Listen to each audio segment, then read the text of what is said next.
समरकंद की फतह एक ऐसा तारीखी वाक़या है जिसको सुनने के बाद आपके रोंगटे खड़े हो जाएंगे। समरकंद से तवील फासला तय करने वाला कासिद आलम इस्लाम और सल्तनत इस्लामिया के फरमारवा हुक्मरान से मिलना चाहता था। कासिद के हाथ में खत था जिसमें एक गैर मुस्लिम पादरी ने अमीर लश्कर सिपा सलार लश्कर कतीबा बिन मुस्लिम की शिकायत दर्ज की थी। पादरी ने खत में लिखा, मैंने सुना था कि मुसलमान जब किसी इलाके को फतह करना या जंग करने का इरादा रखते हैं तो पहले वहां के मकीन लोगों को इस्लाम की दावत देते हैं। अगर कोई इस दावत को कबूल ना करे तो जुजिये का मुतालबा करते हैं।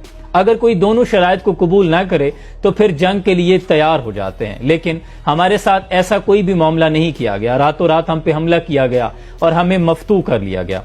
ये खत समरकंद के सबसे बड़े पादरी ने आलम इस्लाम के फरमारवा उमर बिन अब्दुल अजीज के नाम लिखा था।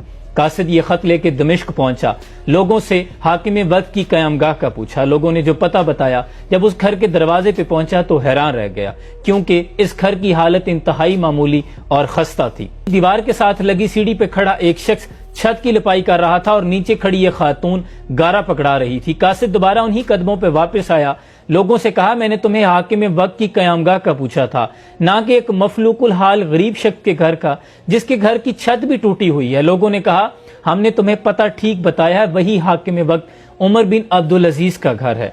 कासिद मायूसी के साथ बोझल कदमों के साथ उसी घर के दरवाजे पे पहुंचा, दस्तक दी। अंदर से वही शख्स नमूदार हुआ जो कुछ लम्हे पहले सीढ़ी पे खड़ा छत की लिपाई कर रहा था। कासिद ने पूछा, आप कौन? तो फरमाया, मैं उमर बिन अब्दुल अजीज हाकिम वक्त हूँ। कासिद ने उमर बिन अब्दुल अजीज को खत पेश किया। उमर बिन अब्दुल अजीज ने खत को पढ़ने के बाद उसी खत के पुष्ट पे लिखा, उमर बिन अब्दुल अजीज की तरफ से समरकंद में तायनात अपने आमल के नाम। फौरी एक काजी की तकर्रुरी करो जो कि इस पादरी की और समरकंद के लोगों की शिकायत को सुने। खत पर मोहर लगाई और कासिद के हवाले कर दिया। कासिद वो खत का जवाब लेकर समरकंद पहुंचा। खत का जवाब और मुलाकात का जब सारा अहवाल बयान किया तो पादरी पर भी मायूसी छा गई। उसने कहा, भला ये खत का छोटा सा टुकड़ा है जो इतने बड़े मुसलमानों के लश्कर से हमारे शहर को बचाएगा, लेकिन इसके सिवा उसके पास कोई चारा नहीं था। खत का टुकड़ा लेकर वो डरते डरते हाकिम समरकंद कतीबा बिन मुस्लिम अमीर लश्कर के दरबार में पहुंचे। खत पेश किया। कतीबा बिन मुस्लिम ने जवाब पढ़ा तो फौरी अपने खिलाफ ही एक काजी मुकर्रर किया जो कि समरकंद के लोगों की शिकायत को सुने। चुनांचे काजी मुकर्रर हो गया, अदालत सज गई। काजी ने पादरी से पूछा, तुम्हारा दावा क्या है? तो पादरी ने कहा, मैंने सुना था मुसलमान जब जंग का इरादा रखते हैं तो पहले इस्लाम की दावत देते हैं। अगर दावत कबूल न की जाए तो जुजिये का मुतालबा करते हैं। अगर दोनों पेशकश को ठुकरा दिया जाए तो फिर जंग करते हैं। लेकिन हमारे साथ ऐसा नहीं किया गया। हम पे रातों रात हमला करके हमें मफ्तू कर लिया गया। समरकंद हमसे छीन लिया गया। काजी ने अपना रुख अमीर लश्कर कतीबा बिन मुस्लिम की जानिब मोड़ा। पूछा, कतीबा, तुम इस दावे के जवाब में क्या कहते हो? कतीबा ने कहा कि काजी साहब, जंग तो होती ही मकरो फरेब और धोखा है। समरकंद इंतहाई खूबसूरत मुल्क था, जबकि इसके कुर्बो जवाहर में जितने मुल्क थे उनसे जब हमने जंग की, उन्हें इस्लाम की दावत कबूल करने का कहा तो उन्होंने कोई भी पेशकश कबूल नहीं की और जंग करने पर राजी हो गए। तो इसके मुकाबले में समरकंद तो इंतहाई सरसब्ज और शादाब था, फिर ये क्यों कर हमारे मुतालबे को कबूल करते? काजी साहब ने कतीबा बिन मुस्लिम की बात को सरीहन नजरअंदाज करते हुए दोबारा पूछा, कतीबा, सवाल ये है, क्या तुमने समरकंद के लोगों को जंग से पहले इस्लाम की दावत कबूल करने का कहा था या जुजिये का मुतालबा किया था? तो कतीबा बिन मुस्लिम अर्ज करते हैं कि काजी साहब, मैं पहले भी अर्ज कर चुका हूं कि हमने मौके को गनीमत समझा। रातों रात हम समरकंद को फतह कर चुके थे। हमने मौके से फायदा उठाया। काजी साहब ने कहा कि मैं देख रहा हूं कि तुम इकबाल जुर्म कर रहे हो। इसके बाद अदालत के पास कोई जवाब नहीं बचता कि वो कायम रहे और अपना फैसला न सुनाए।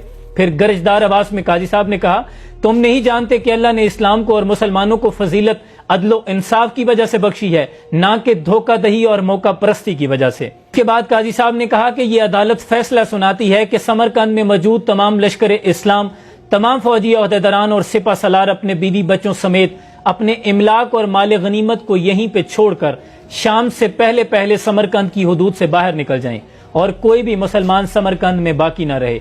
और कतीबा बिन मुस्लिम को तनबीह करते हुए फरमाया कि कतीबा, अगर दोबारा यहाँ आने का इरादा हो तो समरकंद में पहले पेश की इतला या 3 दिन की सोचो विचार से पहले इस जानिब रुख मत करना।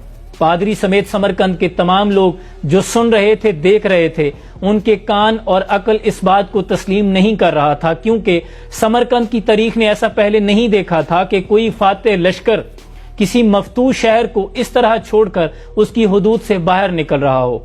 लेकिन फिर काजी के फैसले पर عمل کیا گیا، تمام مسلمان لشکر قافلہ در قافلہ سمرقند کی حدود سے باہر نکلنے لگے۔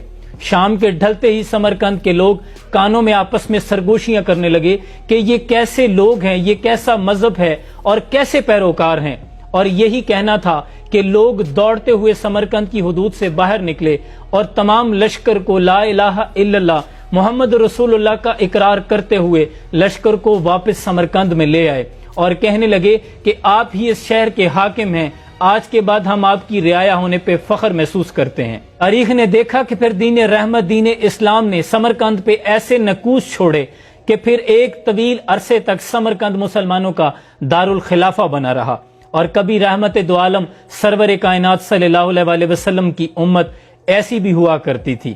کبھی اے نوجوان مسلم تدبر بھی کیا تو نے، وہ کیا گردوں تھا تو ہے جس کا ایک ٹوٹا ہوا تارا، اور یہ غازی یہ تیرے پراسرار بندے جنہیں تو نے بخشا ہے ذوق خدائی، دو نیم ان کی ٹھوکر سے صحرا و دریا، سمٹ کر پہاڑ ان کی ہیبت سے رائی۔ اور کبھی اے تصور پیدا کر منظر وہ صبح و شام تو، دوڑ پیچھے کی طرف اے گردش ایام تو۔ اللہ مسلمانوں کو دوبارہ وہ کھویا ہوا وقار عطا کر دے، اور وہ جو اقبال کا خواب تھا کہ نکل کر صحرا سے جس نے روما کی سلطنت کو الٹ دیا تھا، سنا ہے یہ قدسیوں سے میں نے، وہ شیر پھر ہوشیار ہوگا۔ اپنا بہت سا خیال رکھیے، سلام پہنچے۔